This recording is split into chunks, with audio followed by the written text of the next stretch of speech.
Back in the 1970s, blaxploitation became the box office king as the likes of Shaft, Superfly, and Dolomite introduced characters who were unapologetically cool and larger than life. However, the effect of this movement won't be limited to Hollywood, since it was about to launch someone into the pages of Marvel Comics. Enter the Power Man, Luke Cage, with his unbreakable skin, super strength, and swagger that would bring fire to the pages of the comics. Let's take a look at Luke Cage, the superhero who began as the hero for hire and ended up becoming something a lot more relevant than the creators themselves could have expected. Before we go into our explanation, we have a very small request. If you like our content, please support us by subscribing to our channel. This is a small click for you, but for us, it means a lot. Thank you. Let's begin. Origins of Luke Cage. Marvel has always tried to stay in touch with the bits of pop culture by bringing popular characters of importance to the forefront, with brilliant origin stories that sound relevant. When Luke Cage hit the pages of Marvel's Hero for Hire #1 in 1972, he wasn't just one of the superheroes we would try to wrap our minds around. Instead, Luke Cage was supposed to be a cultural statement, Marvel's attempt, or some may say a bold effort, at tapping into one of the most influential genres of the time, blaxploitation. Yes, Cage was Marvel taking on the American fascination with the blaxploitation film, and the whole idea was dedicated to taking advantage of this fascination. It might sound surprising, but as much as Marvel's take on representation is relevant today, it was back then too.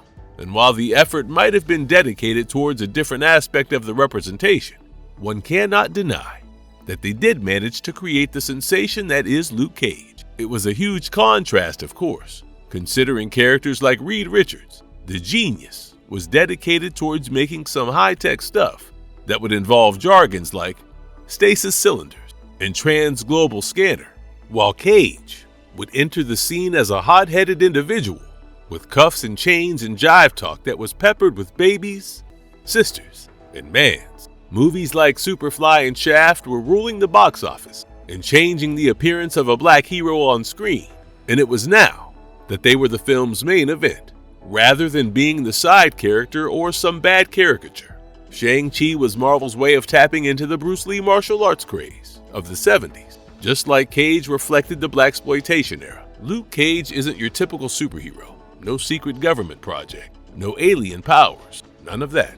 He was just a regular guy named Carl Lucas, who got thrown in jail for something he didn't even do. While he was locked up, he got roped into an experiment that accidentally gave him super strength and unbreakable skin. But here's where he's different. Most superheroes put on a mask and fight crime just because it's the right thing to do. Luke, he made it a business. He became a hero for hire, taking jobs to help people and pay the bills. No billionaire bankrolling him, no fancy gadgets, just his fists, his wits, and a whole lot of attitude.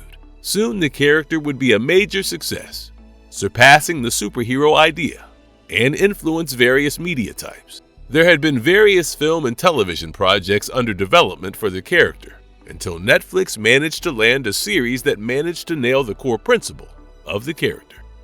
Anatomy of Power, the story behind the unbreakable skin.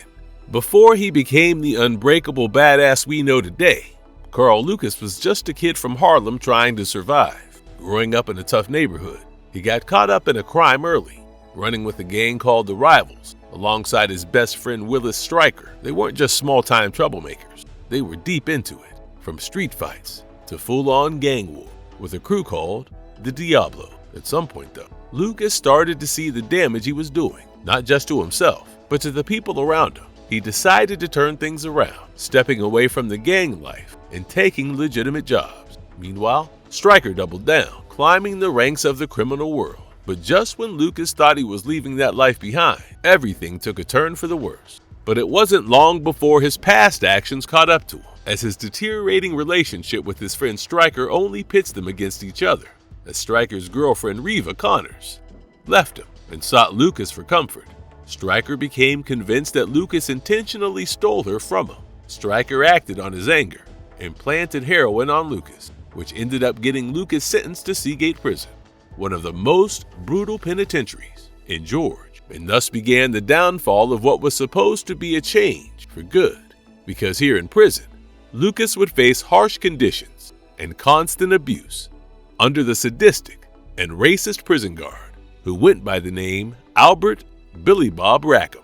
As things got worse, an unexpected turn came with Dr. Noah Burstein, a scientist working on cellular regeneration. Noah recruited Lucas for an experimental procedure that was supposed to be a modified version of the super soldier process, aimed at enhancing human physiology through an electro-biochemical system. This study was a callback to the notorious Tuskegee syphilis experiment, where black men were used as test subjects without divulging much information regarding the experiment, and were also denied proper medical treatment. Even though Noah's experiment sounded malicious, the parallels were clearly there for us to catch, since Lucas took the opportunity as a desperate means of getting parole and hardly indulged in the risks involved.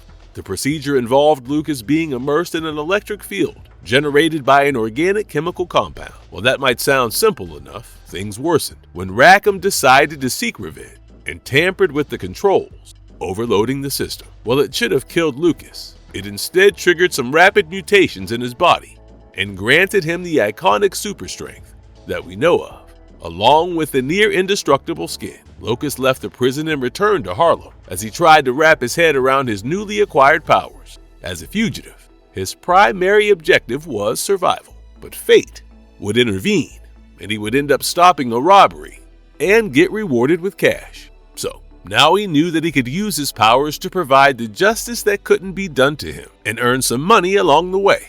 Thus, he gave birth to the hero for hire, Luke Cage. The evolution from hero for hire to an Avenger. From humble beginnings, Luke Cage would seem to reach the heights of our favorite Avengers and work next to them in handling some of the biggest events in Marvel history. It's interesting to see how he transitioned from someone who operated on the fringes of the superhero role. He eventually took on larger-than-life tasks and operations while maintaining his reputation and sticking to himself, whatever the situation required. Back in Harlem, he would stick to jobs that paid well while he managed to safeguard his neighborhood. Still, soon he would start getting involved in more heroic causes, as the idea of community responsibility developed in his mind. As he gained popularity, Cage's early exploits came into focus, and soon he would come across some of the other popular superheroes who had started from the streets. One of the biggest events during this rise must be when he was invited to join the Avengers and other figures like Spider-Man, Wolverine, and Iron Man. Once this invitation was placed, it became clear that he had set himself up for a larger stage of heroism. Even though he had the power to prove himself amongst these other heroes, his leadership qualities made him stand out amongst his colleagues. The street lessons and the respect he had earned from Harlem made him a reliable leader capable of handling the complexities one must face when involved in diverse superhero alliances. One of the key events that showed his leadership capability was during the Civil War arc, when there was a massive divide between the superheroes regarding the government registrations. Almost every big-name superhero readily took sides and caused trouble with each other, leading to some rather critical battles and easily making clear that there was a strong disagreement between them.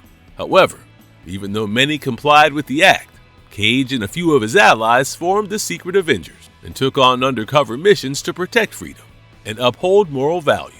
During such turmoil, he even had a likable personality, something that helped him a lot in his early days, because other teams readily accepted him as one of them. Even the Fantastic Four enjoyed working with him, as he replaced the Thing under Reed's request during a particular arc. Following his work during the Civil War, Cage would be involved in a lot more powerful roles, and one of the major ones amongst these would be the time when he led the New Avengers. During his arc, the team didn't only go against major villains, but also tackled some of the broader issues that involved social justice and even the repercussions of their actions. Cage's ability to connect with his team allowed the unit to come together more cohesively, reflecting a genuine camaraderie. Do you remember all this happening while he had his own personal things going on, such as the birth of his child with Jessica Jones, and Jones leaving the team to raise the child? Yes, they had a one-night stand, that would only mark the beginning of one of the most genuine romances in the pages of Marvel Comics. After Jessica's departure, Cage wondered about disbanding the team, and that ended up showing an essential part of his arc, where he prioritized some things in his life. Later, he would take some complementary role that again prove his leadership skills and allow the teams to explore issues that tackled modern-day values of representation and justice, even though his involvement with the mighty Avengers came at a pivotal point in the arc of the team. It was only his involvement with the team that also allowed them to focus on some more pro bono work, which would emphasize service and support for the marginalized community. This journey of a character sets an example for how a superhero's leadership qualities are a part of their character development and their thematic progression in such narrative. Luke Cage proves that heroism isn't all about fame and glory. Still, it also includes the responsibility that is required to fight against injustice and protect the vulnerable, while clarifying that often these circumstances might lead to some really difficult choices. Powers, more than the physical. Coming to the power part, many of you will wonder if it's all about the skin and the super strength, but nah, this guy has a lot more than that, and his powers also saw a progressive evolution as his arc opened up. You can think that he is someone who can punch through steel and walk away from gunfire without a scratch, but then don't think he is just some walking tank. His physiology is a masterful blend of enhanced endurance and survival. While working his way through the streets of Harlem with his powers, Cage turned into a street-level powerhouse. But soon it became clear that not only does his body withstand punishment, but it can also adapt, recover, and push back harder when it calls for that. Over time, it became clear that his entire anatomy was all about survival, with a dense bone structure compared to any other human, thus making him resistant to damage while delivering some rather devastating attacks in return. Unbreakable skin might be one thing, but an enhanced cellular structure allows him to heal 3 times faster than a normal human, so the injuries that will take weeks to recover from, ranging from deep bruises, fractures, or internal trauma for a normal human being, will be healed in days for someone like Cage. During the Cold War era of Marvel Comics, when the bio-warfare threats had become quite prominent, Cage was depicted as someone absolutely immune to chemical attacks. So, Cage is not just someone supposed to be powerful in battle, but also someone designed to endure for the long haul. Now, the one fact that actually puts his street-smart element on the front is that his experiences in Harlem's toughest neighborhood gave him a stronger combat edge. But he didn't stand by with just his strength. Oh no. He worked on various fighting styles to refine his technique. He even became a martial artist under the mentorship of his friend Iron Fist, thus making him far deadlier than an everyday brawler with super strength. Going beyond fighting and trying to equip himself with everything he could, Cage even managed to seek the knowledge of the law that began ever since the day that he was wrongfully accused and sought desperate means of getting himself out of prison. Apart from that, he is also multilingual, something he didn't really need, but equipped himself with, just in case the situation calls for it. Last but not least is the aspect that is quite common with the heroes of Marvel: stamina. Cage can literally do it all day, whenever it comes to fights, chases, and battles, because he can literally exert himself for 24 hours straight. Cage in culture.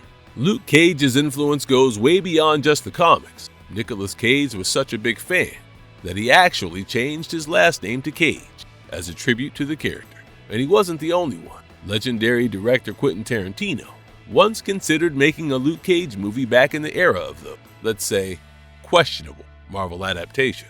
However, Luke Cage was a lot more than that, and it became very apparent to someone who studied the various parallels he brought in the manner in which he was created in the arc given to him. According to Adelifu Nama, the author of Super Black, American Pop Culture, and Black Superheroes, in my mind, that's what makes Cage an interesting figure. In many ways, he's critiquing the criminal industrial complex of the early 1970s against the backdrop of the prison justice movement that was going on. Also, the medical experimentation element in which black men and probably women in different categories and situations have been used as medical guinea pigs. This makes an excellent point. Luke Cage is not just a disposable comic that is for the kiddie crowd. It really has some serious social, political, and cultural themes. Cage's debut in the pages of Marvel Comics marked an essential step towards diversifying the superhero landscape, offering representation to those who had hardly seen someone like them being reflected in this genre, at a time when superheroes mostly involved gods, mutants, or billionaires. Cage was someone from the streets of Harlem, a product of deeply tied reality of both racial and economic disparity. Even though he didn't reach the monumental success of characters like Spider-Man or Wolverine, it would be important to note that he did manage to pave the way for characters like Blade, Black Goliath, and even Storm.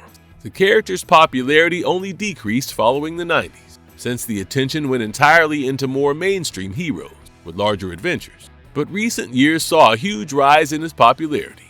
Netflix had just landed an amazing punch with the Daredevil series and decided to bring more of them to the format, and Luke Cage was one of the titles among them. Luke Cage's comeback hit just as issues like police brutality and black empowerment were dominating headlines. In fact, his bulletproof skin became a statement for an era when the police were shooting unarmed black men. Marvelous verdict. There's been a lot of buzz about whether Luke Cage and Jessica Jones could make a comeback, especially with Daredevil, Born Again, bringing back familiar faces. We already know the Punisher is back in action, but the big question is, will the rest of the Defenders follow? If they do, it could officially lock them into the larger MCU storyline. Mike Coulter, who played Luke Cage, hasn't ruled it out either.